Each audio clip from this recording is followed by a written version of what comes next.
You're listening to the Future Tech Podcast with Richard Jacobs.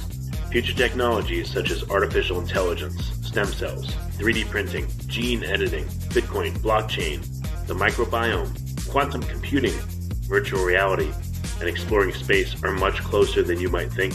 In fact, many early versions of these technologies are in play right now, and the companies that are using these technologies are the focus of this podcast. My goal for you, the listener, is to learn from these podcasts. You may very well learn something that may change the course of your life for the better, steer you towards a new career, or give you insight into addressing a thorny medical problem. Remember, this podcast and its content is informational in nature only. No medical, tax, legal, financial, or psychological advice is being given. If you enjoyed the podcast, please listen, subscribe, like, and tell your friends about it. Thank you.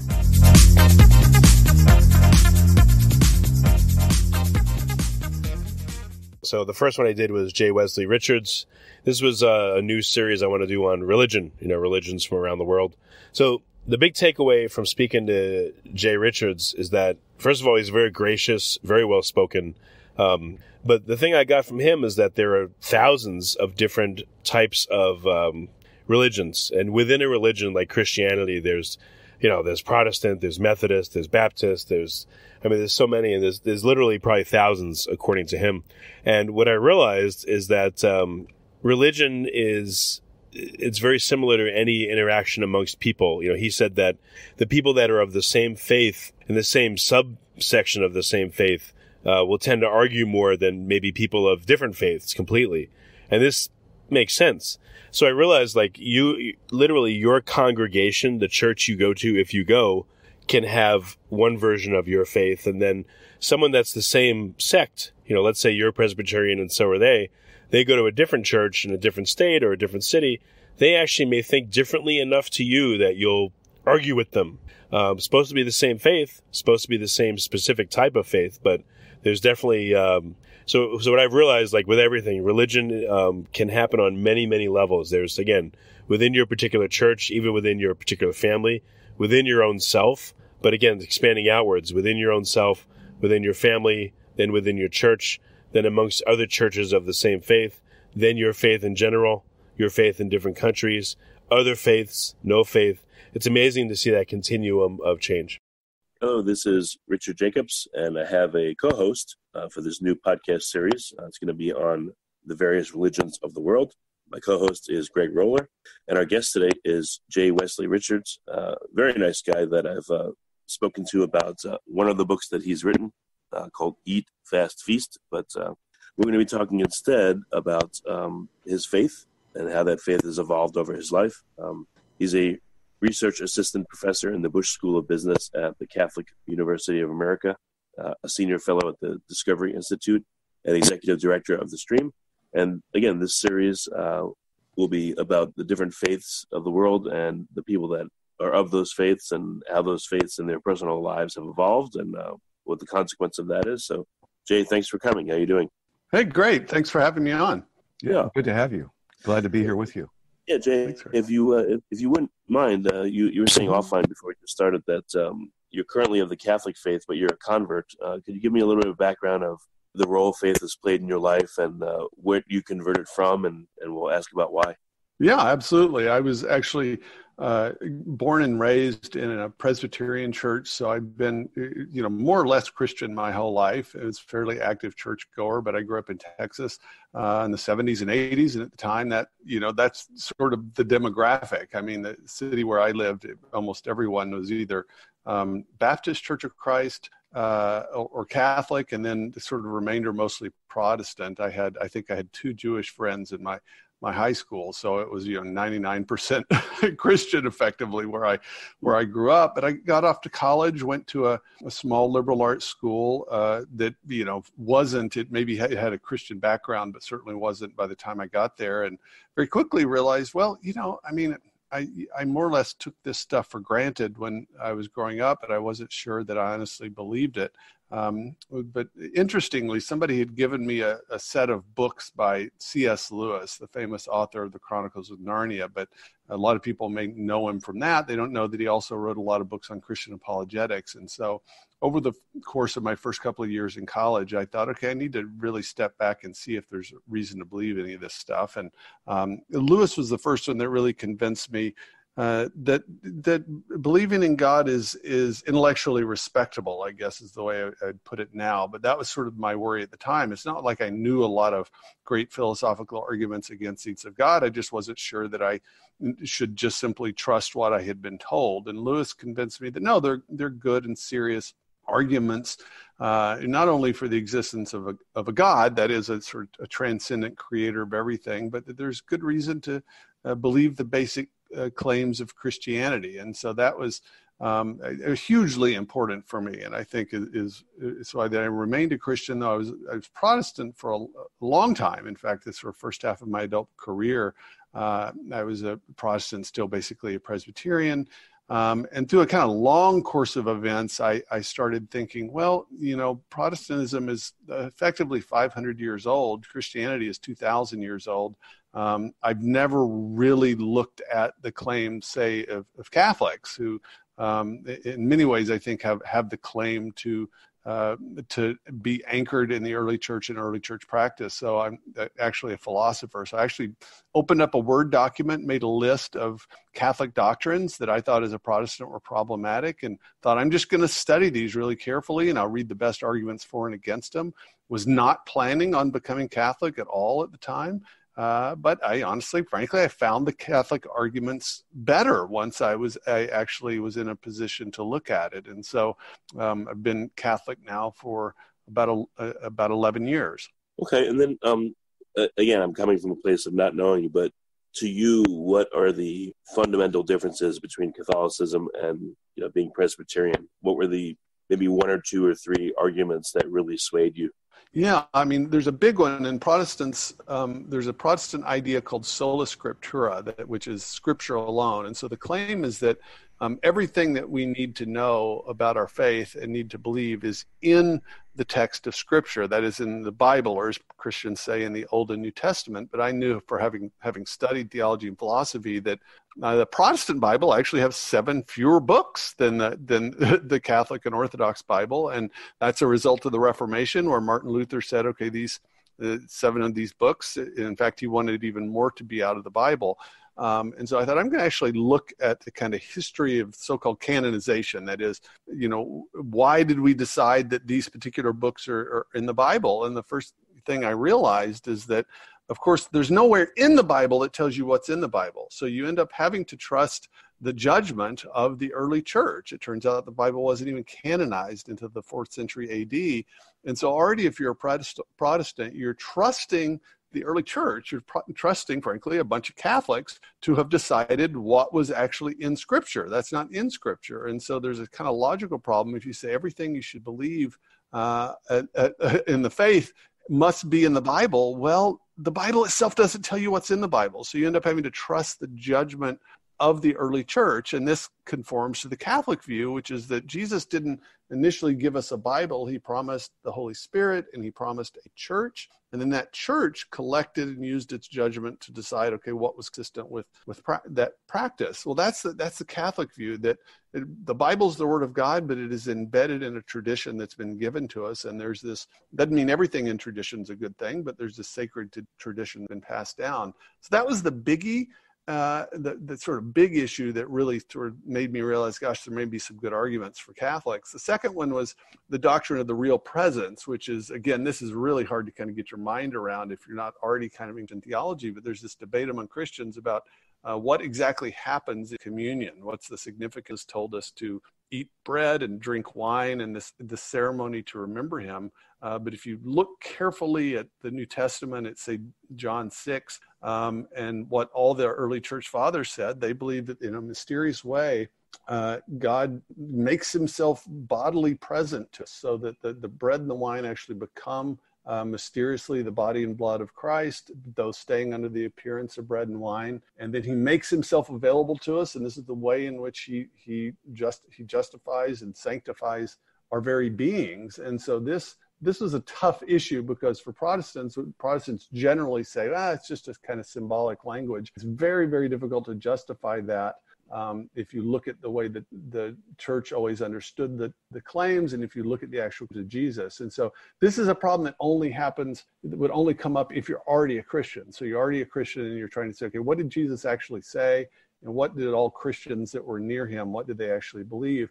Again, I was persuaded by the Catholic argument that, in fact, this idea of the real present is a genuinely Christian doctrine. And I actually came to that conclusion before I believed it. I spent a couple of months thinking, okay, the Catholic argument is right, but I don't know if it's true. And then one day I was praying about it, and I found myself believing it was true. And so I was in an awkward position because I had not planned to become Catholic. But I thought, well, you should do what you think is true.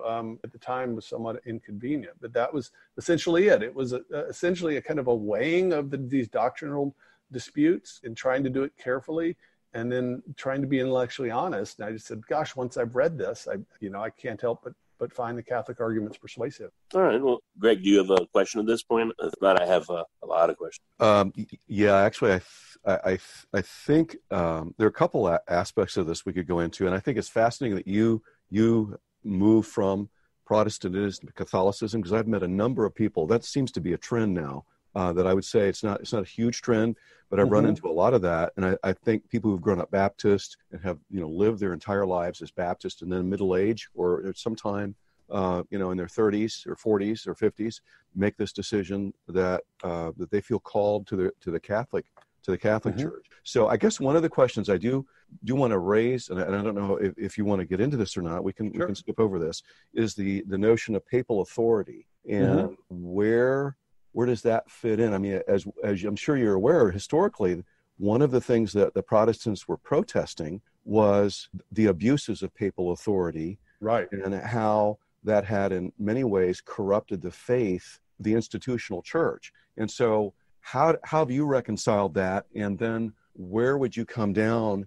if the Pope makes a pronouncement that you think is, I'm going to use the term unbiblical, but that's in conflict with Scripture? How would you resolve that? That's a great question. And what's funny is because I actually went to Protestant seminary. So I've got a Protestant seminary degree. So I was sort of acutely aware of, we'll just call it the problems of the really bad popes, right? I mean, there's been some terrible popes in history, and there was a bad one about the time of the Protestant Reformation. What's funny is that what I discovered is that Catholics, including Catholic authorities, generally acknowledge that. And so what I had thought the Catholic claim about papal authority was, well, sort of anything the Pope says is infallible and you have to believe it.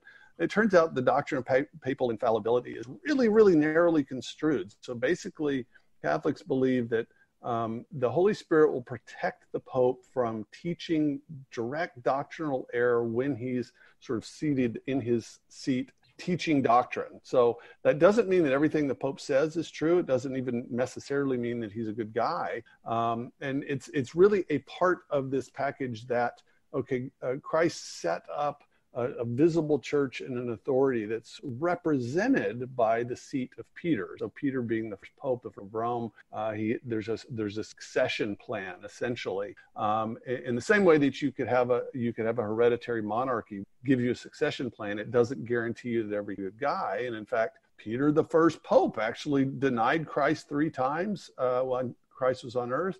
And then in the book of Acts, we learn that Paul had to confront him because Peter actually made a serious error. And so for me, that was not as big of an impediment as it would be for people, because I realized that, okay, look, I'm not signing on to this idea that whatever the Pope says I have to believe, which would be incoherent in any case, because popes say different of things. And so I can tell you the current Pope says things very often that I think that's not well thought out. Fortunately, the church in her wisdom doesn't impose that belief upon us. And so I don't have a difficult time believing that Christ set up a succession plan. And in fact, I think that it's a plausible interpretation when he told Peter, on this rock I'll build my church and I give you the keys, that was a statement of authority. And so I think there's a very narrowly circumscribed sort of protection that the see of Peter, that is bishopric in Rome, has, but it's really, really narrow. And so that's totally consistent with a pope being an adulterer and a scandal and saying lots of stupid things, just to put it bluntly. Okay. Yeah, that's a good answer. Rich, you had some questions. Why don't you go ahead and go the direction you'd like to go with this? Yeah, mine will be general and very different. So, Jay, I'm sure you interact with and, maybe are married to someone of a different faith, or you certainly probably interact with people of various faiths or people with no faith. What is that interaction like to you when you act with someone, when you interact with someone that's either agnostic or atheist or Jewish or Muslim? Do you find that you're thinking certain thoughts in your head, or, feeling sorry for that person, or feeling like better, or, maybe some of these thoughts I'm sure you want to keep private, but what have been some of the various thoughts you've had that maybe surprised you when you interact with people that don't believe in Catholicism? They're different. Yeah, I mean, fortunately, my wife and I have very similar views on which I take to be a blessing, but I do have friends. I have a friend who's Muslim, and a very serious Muslim, and I have several Jewish friends, some of whom are religious, very religious and Orthodox, some are not. And my general view on this thing is I think of these things as a Christian. And so I think all human beings are made in the image of God and have equal value and dignity because of that, whatever our beliefs happen. And so I think that's honestly a really helpful thing. And I'm also kind of acutely aware of the contingency with which I myself came to particular. At the same time, I don't take a kind of relative. I think sometimes when we interact with people that have different beliefs, we're tempted to sort of say, well, it really doesn't matter or not. But in some ways, we're not even taking our friends seriously because somebody disagrees with you on something really important or fundamental. It's really important to belief to them, and just as it is to me. And so if one person believes not A and one person believes A, then somebody's wrong, right? And so, of course, there are many religious beliefs that are compatible. So it's not like our religious beliefs are these incommensurable language games which we don't have anything in common. The Catholics or Christians, Jews and Muslims, for instance, are all monotheists. And so I think we share that in common. I also believe in the natural law. So I think that everybody knows that it's wrong to torture a small child for the fun of it, even if you're an atheist. I think we have moral knowledge at a general level, just as we have knowledge of the physical world. And so I think there's things we share in common. And so my general way to approach this is I don't like to have knockdown, drag out sort of doctrinal arguments, people. If somebody asks me what I believe as a Catholic, like we're doing now, I try to explain it. But I try to build bridges on the things that we agree on. So I work with fellow Christians that are Protestant, Jews, and less so with some, on things on which we agree. And that tends to be the way I approach these things interpersonally. But I'm usually not thinking about the fact, my close friend in Seattle who's an Orthodox Jew, I'm not constantly thinking about the fact that he's an Orthodox Jew when I'm with him, though I'd be sort of aware of it if we were talking about the holiday like that. And honestly, it's kind of in some ways, a nice thing about being an academic and doing a kind of think tank academic like I am, is that I get an opportunity to interact with people that are actually really serious. They may disagree with me on fundamental religious questions, but they're still really serious about it and take these things seriously. In some ways, I think that's more healthy than the kind of modern, really kind of postmodern idea that, well, everybody has their views, but really what you're saying is everybody has their views, but none of them are true. I think we should take people seriously enough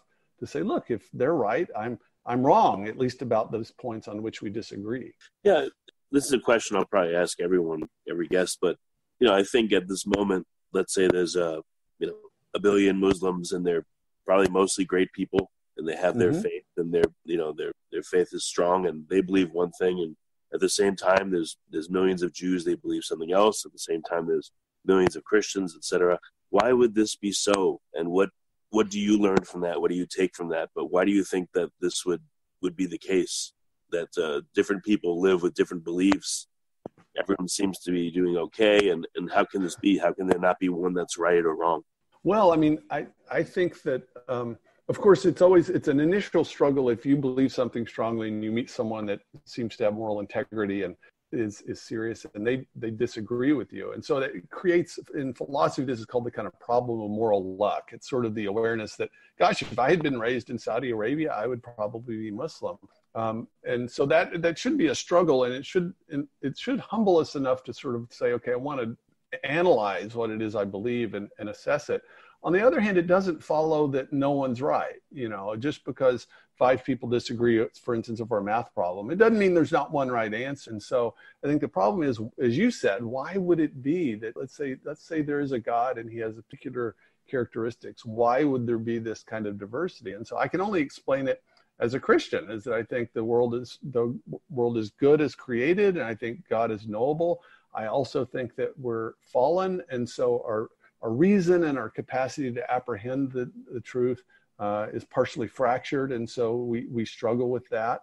And so very much is left up to circumstances. I think God has created us with a huge amount of freedom, so much freedom that we're even able to create whole cultures that maybe misunderstand certain things. I am comforted by the fact that I think you can find evidence of a natural moral law underneath even the kind of diversity beliefs, but it's very, very general. There's still a lot of room for variation. But I do think ultimately for me as a Christian, it's testimony to the fact that God takes freedom very seriously. He also takes the fact that we're social beings very seriously. I mean, this is a staggering realization when you have children, that you realize, gosh, I could destroy this human being's life really easily as a child.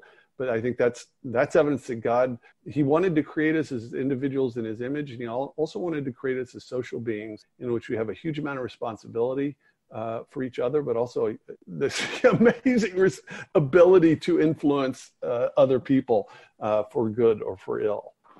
Very good, Greg. What question do you have at this point? Well, yeah, I think that's what seems like the direction you're going with this is what I would call worldview, where there's certain premises. So if I could, I want to press rewind, and I want to go back to your background, because I'm going to have to confess, I don't know what an analytic philosophy is. If you can explain that to us, and then I kind of like to move from that as that's kind of your base, your intellectual base, and then let's try to unwind that a little bit so we can all go into that a little deeper. Yeah, so analytic philosophy, the term is really kind of a product of the 20th century, in which you have the history of Western philosophy, starting with Socrates and Plato, and up to the modern age with Immanuel Kant and Hegel and Hume and people like that. And then what happened in the 19th and early 20th century is there started to be a split in philosophy in the West between so-called continental philosophy that was following people like Hegel that tried to build these big metaphysical systems, and then analytic philosophy, which said, okay, philosophy needs to be more humble in what it does. We're not going to build these giant metaphysical systems, but what we can do is we can learn to get clear. So we can get clear on our language. We can get more careful in the way we formulate arguments. So at least we can kind of try to clarify things. And so that was this movement of analytic philosophy in the 20th century. And it can get really, really technical and almost mathematical, that focuses on logic and argument and clarifying terms and things like that. And so that's where I actually ended up academically, was in analytic philosophy, just because I thought, this is really useful. It's really useful to be able to kind of clarify things. You might not solve things, but very often disagreements are the result of not defining terms. And so that is really where I ended up, was in this analytic philosophical movement, which really just focuses more on clarity than anything else. And so that I bring that to bear. I mean, it ends up being kind of a Swiss Army knife. I joke that analytic philosophy, it allows you to be a parasite on the other disciplines. So I write a lot on economics, and you can go in there and say, gosh, a lot of the problems here seem to be the result of terms not getting defined correctly. And I do that in theology, obviously. I try to kind of clarify these things, because very often I think some disagreement. So for instance, I actually think some of the disagreement between Martin Luther and Catholic doctrine was actually the result of not defining terms clearly. And there's a Lutheran Catholic dialogue that's been going on for about 30 years over the doctrine of justification that's come to the same conclusion, that probably 80% of the disagreement was the result of misunderstanding each other, and 20% is real disagreement. So that's what analytic philosophy is. Okay, so that's actually really valuable in this discussion, because we come at this from different perspectives. Knowing that we have clearly defined terms is going to be critical to really coming to any understanding or even advancing our discussion. So that's actually really helpful. It really is helpful, and because it's like you want to, before you figure out, okay, I think we disagree, but okay, wait, are we using the terms the same way? And this happens constantly in economics. Some person will use the word capitalism, and somebody uses the word socialism, but they never get defined, and so you're talking about different things, which is just really not very productive. So let's go. Well, go ahead, Rich. Go ahead.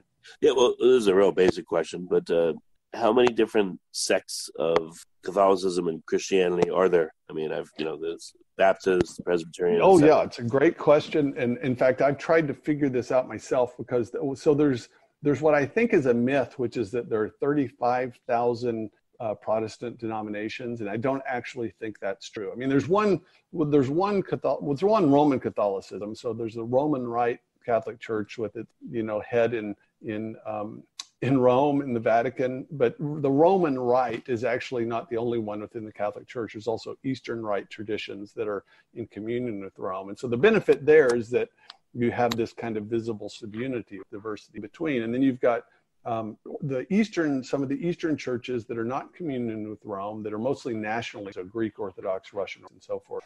And so those are, fairly kind of large groups.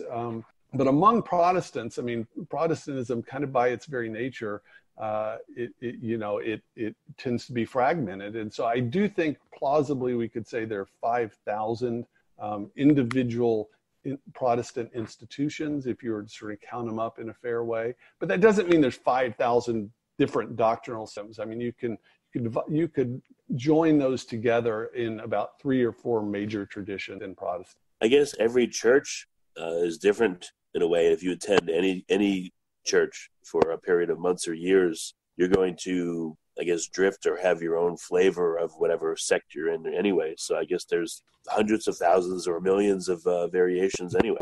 And then within each individual person, you have that too. So.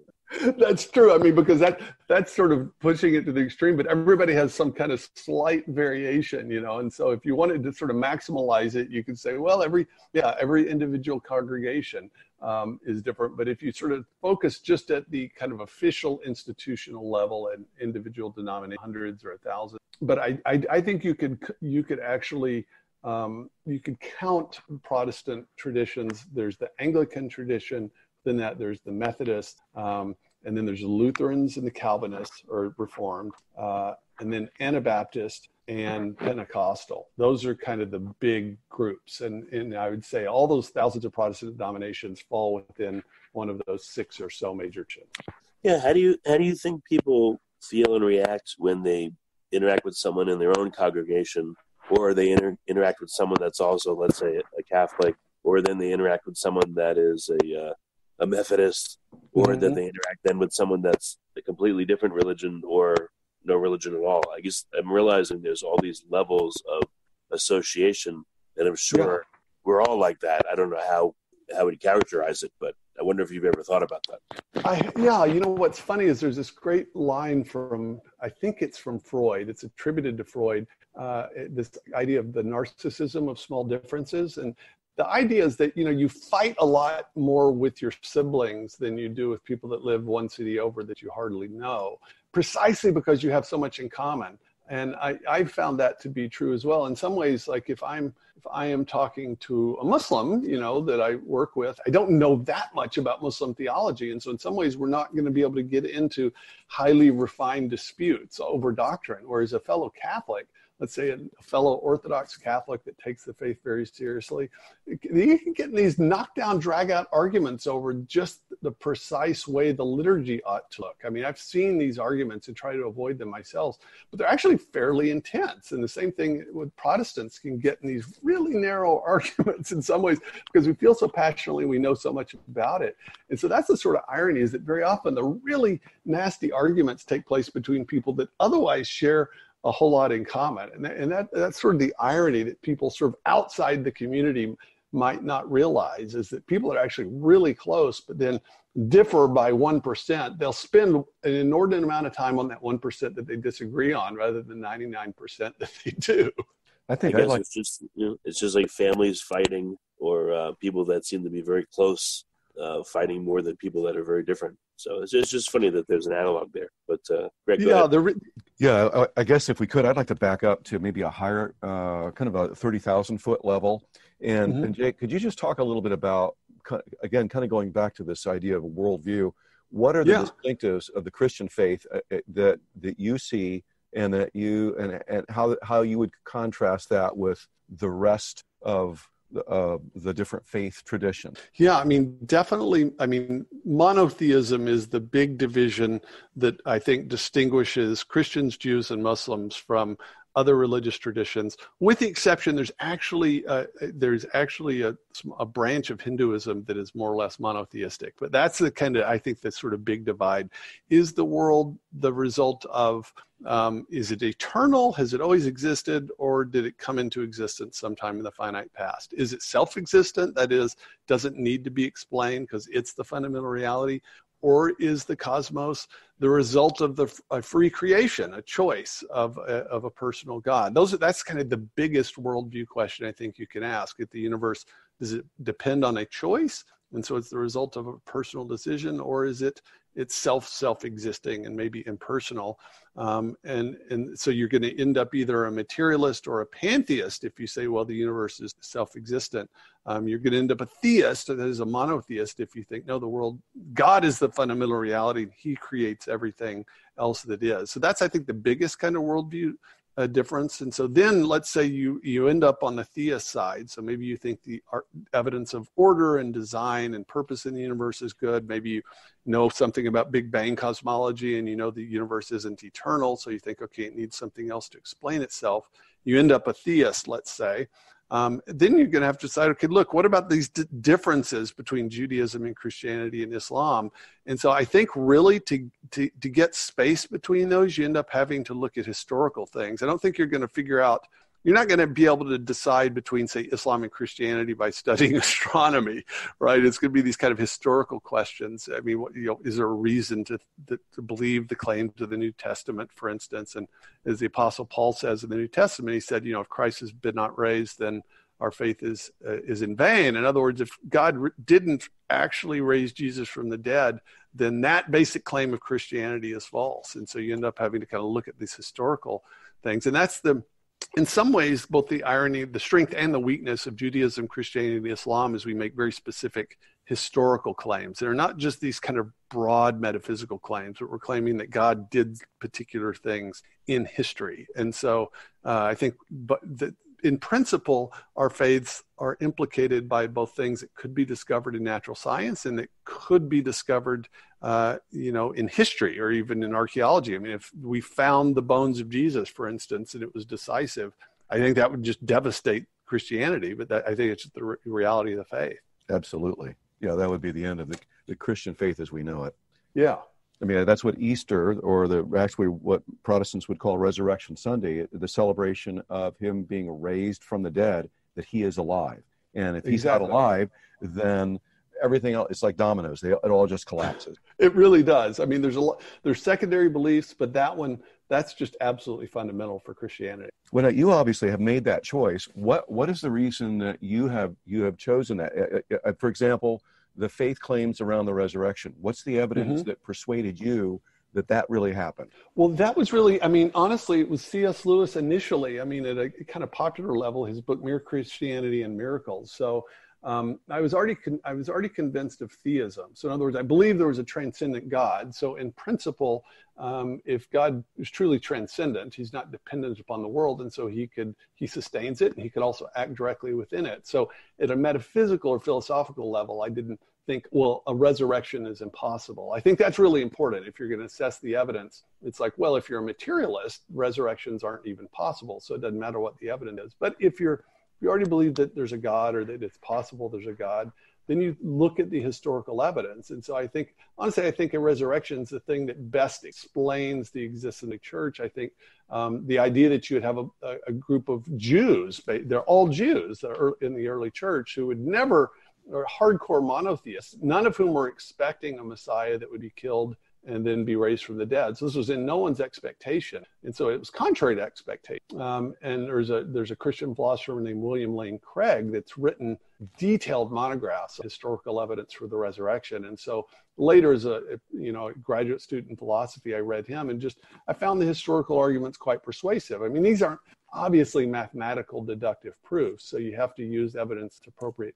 But I think the evidence is just really good. I think it's the best explanation for what we see actually happened historically. And then, of course, faith itself, I mean, faith is not just believing something without evidence. Faith is effective, it's trust. I have faith in my wife, not because I have a deductive proof that she's faithful to me, but I trust her personally. And so I think as a Christian, the evidence ought to point in its favor. It ought to be, what your beliefs ought to be consistent with the evidence. And then, but I think there's a kind of secondary evidence once you commit to it personally, in which you see things in the light of the faith. So it's not only a conclusion you come to, but it becomes a kind of an interpretive grid that allows you to explain experience, explain it really well. Yes, I think that's what I would call a worldview, where how you interpret your environment and the world around you and everything socially, interrelationally, even as you touched on earlier, cosmology, all of these things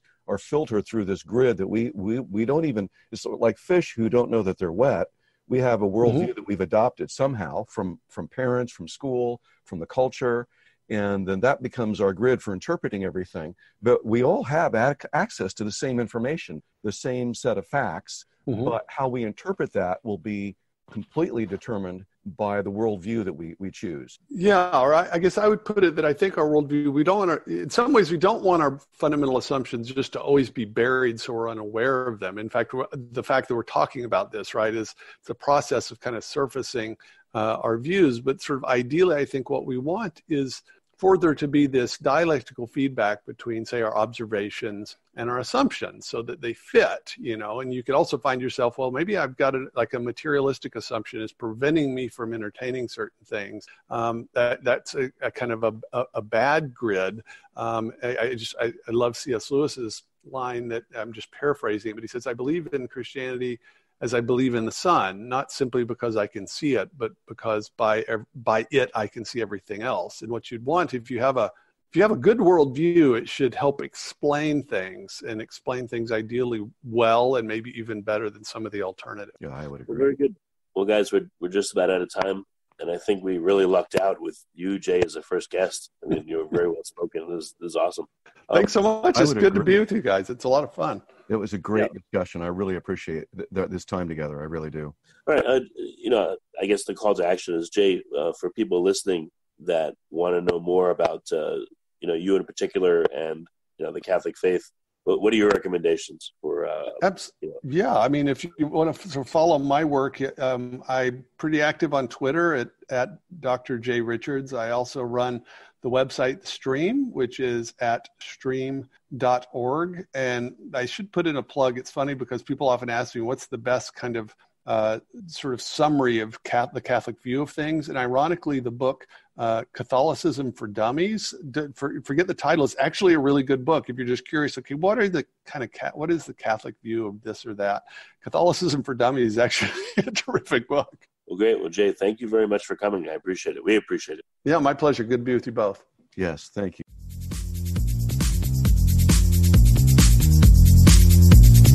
You're listening to the Future Tech Podcast with Richard Jacobs. Future technologies such as artificial intelligence, stem cells, 3D printing, gene editing, Bitcoin, blockchain, the microbiome, quantum computing, virtual reality, and exploring space are much closer than you might think. In fact, many early versions of these technologies are in play right now, and the companies that are using these technologies are the focus of this podcast. My goal for you, the listener, is to learn from these podcasts. You may very well learn something that may change the course of your life for the better, steer you towards a new career, or give you insight into addressing a thorny medical problem. Remember, this podcast and its content is informational in nature only. No medical, tax, legal, financial, or psychological advice is being given. If you've enjoyed the podcast, please listen, subscribe, like, and tell your friends about it. Thank you.